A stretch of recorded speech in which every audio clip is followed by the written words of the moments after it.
Okay, he's played for New Zealand 107 times across all three formats. He's bagged 157 wickets to complement 264 wickets in first-class cricket. He's got 350s at Test level 2 to go with nearly 2,500 first-class runs, so he can wield the blade as well.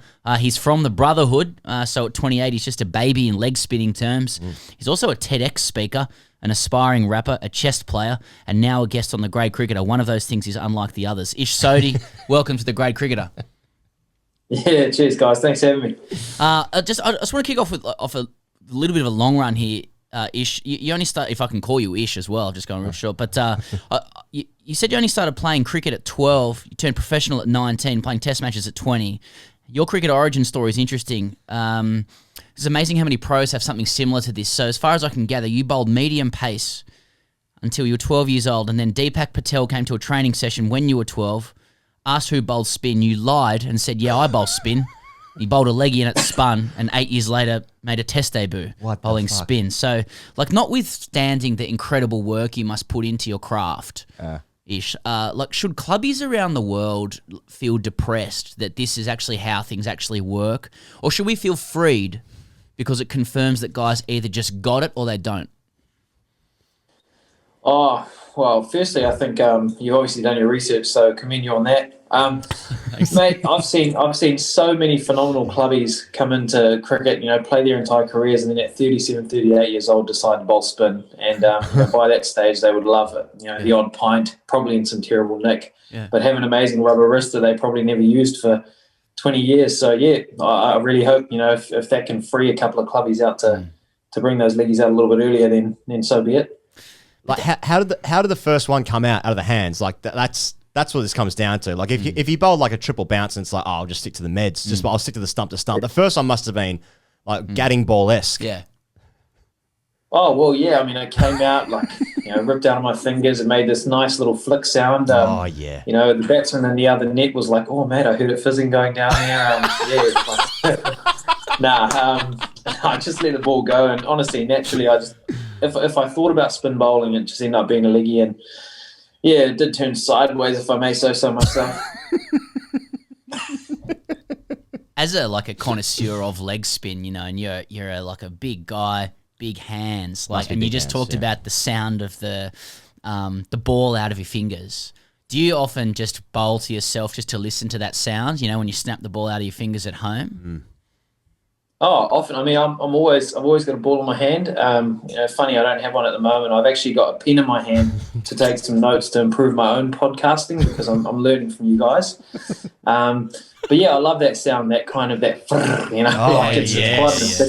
Oh, mate. Yeah. Like as a leg spinner, growing up loving Warnie and watching him fizz the ball, man. Every time you fizz it in your hands, you just go back to those memories of being a young fella. But yeah, that sound, I reckon it's similar to a. Yeah. What do you reckon? Yeah. It's like a real rev head thing. Yeah. This is three blokes on a podcast now just going. Yeah. This is how you podcast, just making sounds to microphones.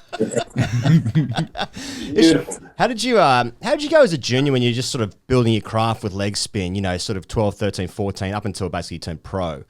Dealing with captains who probably didn't get spin, Pez bowled leg spin probably, some would say better than you, Ish. Couple of years. Meeting of the minds. Sure he does. Plenty of those, mate. Yeah, exactly, yeah. But how did you go with dealing with captains who wouldn't set the right fields, or you probably didn't get enough of a go because you obviously when you're building your craft, you're going to bowl the odd half track or whatever, and it might be safer as a captain if you're 15 to be like, no, I'm just going to bowl my fourth change med here, Yeah, I think not just in juniors. I think that's a kind of, challenge that a lot of leg spinners face in all formats of cricket, all kind of levels of cricket as well. So I think, genuinely comes down to performance. If you get one or two performances in front of the captain that go a long way to you winning the game, I think that develops that confidence. And once you've got that confidence from the captain, then you can often recreate those performances a lot more regularly. So, yeah, it's a hard one, because leggies can go so badly wrong. And, being a leggy, I'm always in the leggies corner. But I can understand at times that, captains want to play reasonably conservative games of cricket. It's sometimes nice to have a left arm orthodox that just, dots the ball up for a long period of time and you create pressure and that kind of thing. But once you do get a couple of performances, the captain sees it, coaches see it, and they start backing you as their wicket taker, because that's generally what leg spinners are, and then you're away. But it does often take that kind of first little hurdle to have that great self-belief to be like, yeah, I'm gonna bowl leg spin, I'm gonna do it well, and those couple of performances give you confidence. People on the outside of the spin brotherhood understand that a lot of spinners are just mad in the head, and I feel like it's an occupational hazard or almost an occupational need to literally mentally work out how you can be someone who has to bowl slow, in part sideways on the ball, but be accurate enough to earn the trust of your captain. How would you kind of conceptualize your own cricketing mentality, trying to work out the absolute roller coaster that is being a leg spinning artist and fitting into an otherwise really conservative game? Well, on all accounts, I do consider spin bowling an art. And like you say, being a connoisseur of spin bowling, I think a lot of leg spinners do share that passion for the art. And a lot of artists that you hear about, you read stories of great artists and great musicians. They're all a little bit mad. But leg spinners create some weirdos, man. I mean, like I've met a lot of cricketers over my time, and there's some pretty interesting roosters that bowl leg spin. And I have quite a few mates probably listening to this podcast, hearing me say that, and they'll be like, "Well, it's a bit rich."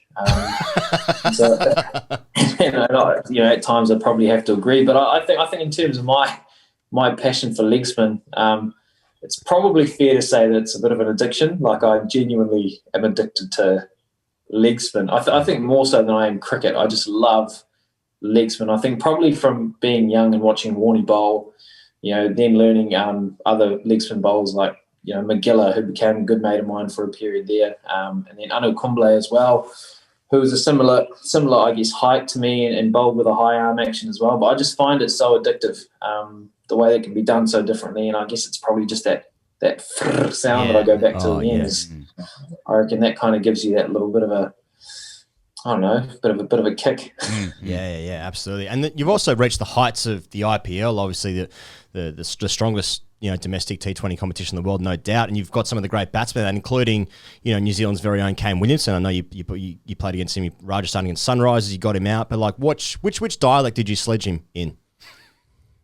Well, luckily I've got three options there. I've got I speak Punjabi pretty well.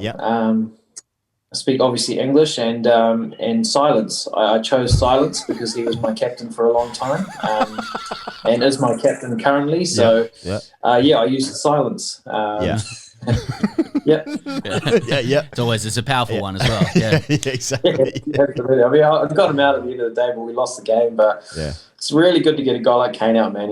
He plays spin bowling so well. It sometimes feels like when you're bowling the ball, he's got a pillow in his hand and you're imparting zero rigs on the ball. So it's nice to get a wicket like that. Yeah. Can I ask you about Kane? Because we're trying to figure out this New Zealand team where like they just play, quintessentially very correct cricket. In contrast to the Australian way, which is we don't really care if we win or lose. If we win the sledging war, then that's a W for us. But then Kane leads this team very much in his own image, it appears. But like I feel like we don't really know much about Kane Williamson. He keeps his cards very close to his chest, hides it all behind the beard, plays very nice cricket, lets the bat do the talking. But as a leader, is he the kind of guy who, gets you up for a big battle, or is he just kind of just lead by example?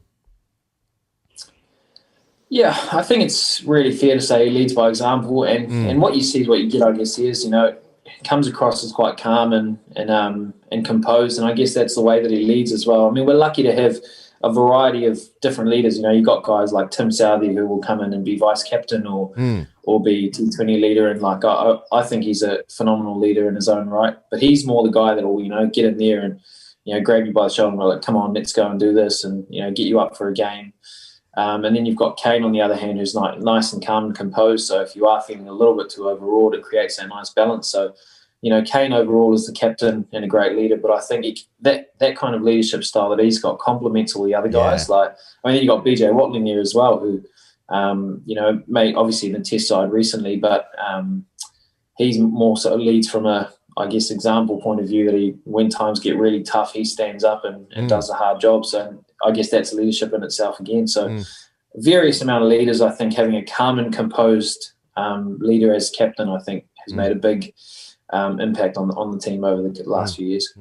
We've spent I think where Higgins is getting at here is that we've spent the last 2 or 3 years trying to work out New Zealand and what New Zealand's go is, because everyone seems like a really lovely person, and it's hard as an Aussie to trust that, really, as a cricketer. I trust it. And probably, I know this is more about us, but I suppose given New Zealand's, poised to be in the World Test Championship final, I mean, how satisfying is it as a Kiwi that Australians are all at sea, given that you're ahead of us in every single sport, you're ahead of us politically, and we still can't trust who you are as people?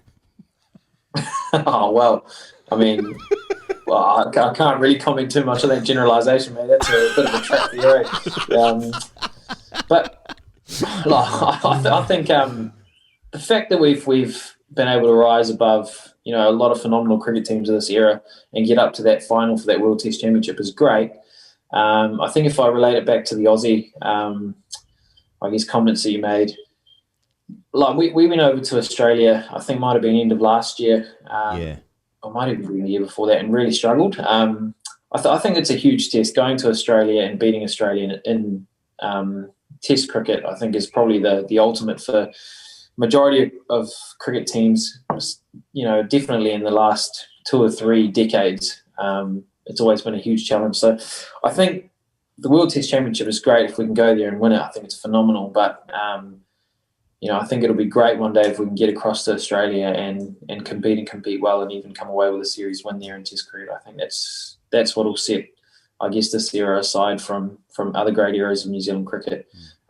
Even though, in terms of win percentage, we've been the most successful, era for New Zealand cricket. So it's something to be really proud of, man. I mean, I used to watch cricket when I was young, and, winning a game of cricket here or there was awesome. And, if New Zealand did that, it was great. But at the moment, we're winning so many games and we're competing against the best players in the world. So it's really, really great from a, not just the playing perspective, but from a, fan, engrossed in the fan way of a New Zealand cricket supporter as well. It must be like this era of New Zealand cricket, finalists 2015 in the World Cup, finalists 2019, so close to getting over the line, now finalists in the World Test Championship final. I mean, it seems almost too cliche to be like, what will it mean to New Zealand cricket to win the World Test Championship final? But it's almost like the how close New Zealand cricket have been for the last 6 years now in major tournaments. This one, if you get over the line, I mean, it could be like the best moment in New Zealand cricket history, surely. For sure.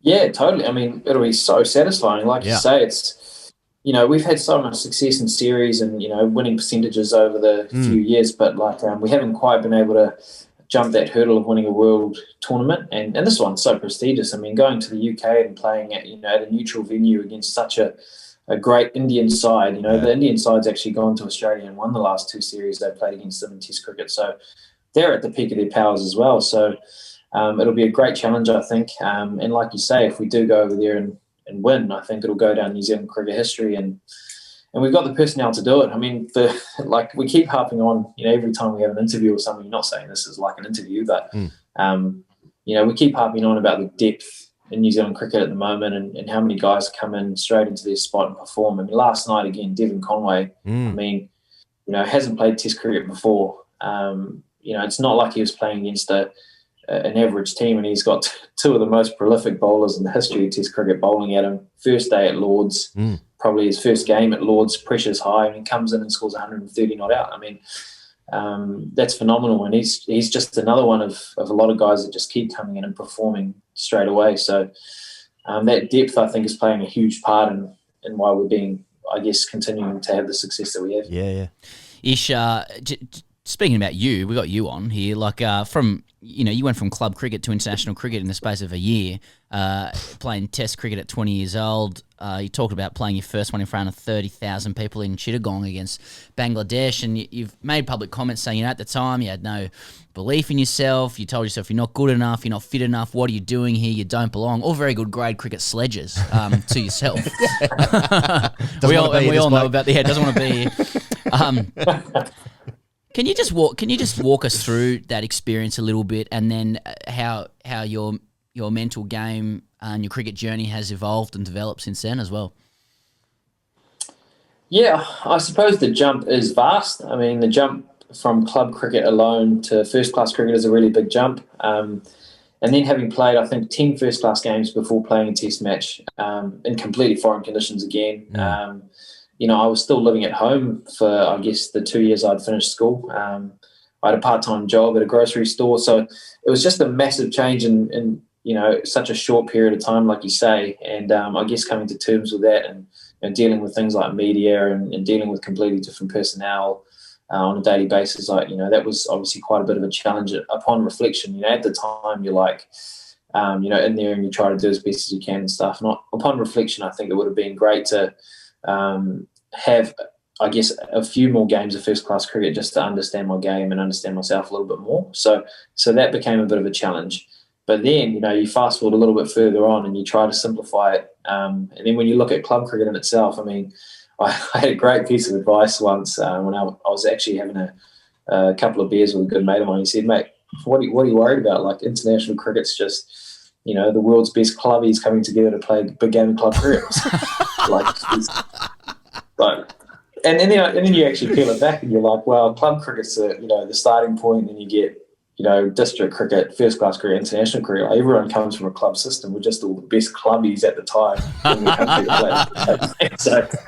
So mate, we're all clubbies at heart. We've all got that got that passion. So nowadays, I guess when I get a little bit overawed about it, I'm like, right, I'm just this clubby playing cricket against India's 11 best clubbies or South Africa's 11 best clubbies. It often makes it feel a little bit easier. So you're saying international cricket's just club all-stars? Yeah. Really? It's just like the NBA All-Star weekend, but for clubbies? Yeah. Absolutely. I can see the headline tomorrow. Sodhi calls Coldy clubby. he is genuinely the best clubby that's ever walked this earth. Just speaking of India and going back to the IPL-ish, I've noticed, there's some. It's not a hazing ceremony so much as it is an introduction into new teams when you're joining. And I saw when you were playing for Rajasthan, you had to do a rap in front of the entire team. And at the time, Steve Smith was there at Rajasthan, and he had some very bemused looks on his faces, as he often does, as is his wont. Steve, bless his heart and soul. But can you talk about some of the introduction ceremonies that you have when you join a new IPL franchise? I've only been part of one IPL franchise, but it's fair to say, I guess, the majority of the teams that I've been involved in, you have quite a few different initiation ceremonies, and I think they've probably got a lot less damaging as the years have gone on. I mean, you hear some stories, of the 80s and 90s, and that must have been a completely different era. Sure. Some of those stories are pretty tough to hear, but I think things are pretty tame at the moment. Doing a rap in front of a team, I guess, is you get a few nerves here and there, but you can get over it, and it's okay. Or sometimes you might have to go to a local Indian restaurant and have the spiciest food there, and that's an initiation. So I think as we progress, it's getting probably a little bit more tame. Yeah. We mentioned Kohli earlier. Ish, you were the number one T20 bowler in the world a couple of years back. So I just want to take you to the T20 World Cup in 2016. New Zealand makes 126 against India. You take 3 for 18, including Kohli. What do you remember from that game? I remember that it was a Bunsen burner, and we actually batted first, and I think we were like 70 or 80 off 18 overs, and I was like, yikes, this game could be over pretty quickly. But it actually was the last couple of overs. Luke Ronchi got us up to a score of about 124. A fellow, ex-Australian Australian cricketer, Luke Ronchi, who was great for New Zealand over that period. And anyway, we came out to bowl, and there were 3 spinners in the team. Myself, Mitchell Satner, and Nathan McCullum was, I guess, the leader of the pack. And he bowled in the power play. A couple of balls turned, and he came to us and said, "Boys, there's a bit of fun to be had out here. So just make sure you back your skills and spin it as hard as you can." And so that was the first piece of advice I got out there in the middle, and it was my first game for New Zealand in the World Cup. So there were obviously quite a few nerves there, massive crowd, first game of the World Cup. But the wicket was turning, so it gave me a bit of confidence that if I put the ball in a somewhat a good area, I could cause some sort of issues. And thankfully, the first one I bowled was in a decent area. Got the edge of Kohli, which is I guess, quite a big wicket when it comes to India chasing ODIs and T20s. He's been the best for a number of years. So it's nice to start off a campaign like that. It was a shame that we couldn't go on any further than the semi-final. You've played in the CPL, the IPL, the BBL. I think you played in the Vitality Blast as well. Can you rank those, like the quality of those tournaments based on strength, and given that you've taken 6 for 11, and which contracts you want? Sorry. given you took 6 for 11 in the BBL, I'm going to presume that that's the highest standard. Oh, absolutely. I think the world's toughest clubbies are in the BBL. Absolutely, it's so tough. Yeah. But the wickets are better. So, like, a lot of you can just come out there and block bash. Yeah. Block bash. But definitely, like IPL, I think is up there. You just have like a range of international superstars there. Big Bash, I find, was a really, really highly ranked competition as well. It's just I was only there for about 3 or 4 games, so I didn't really get a chance to play a lot. Vitality Blast, I remember I was a bowler in Nottingham, and Nottingham, was, I guess, renowned for being a high-scoring ground with small boundaries. Wicket was like concrete, especially the first season that I was there. So I found that place a huge challenge, especially as a bowler. So, IPL would definitely stick up there, but I think all the other competitions are probably a similar standard. I guess it depends on the availability of the international guys from the local countries, and then also depends on how many pros that you're allowed, and if their international schedules don't interfere. So yeah.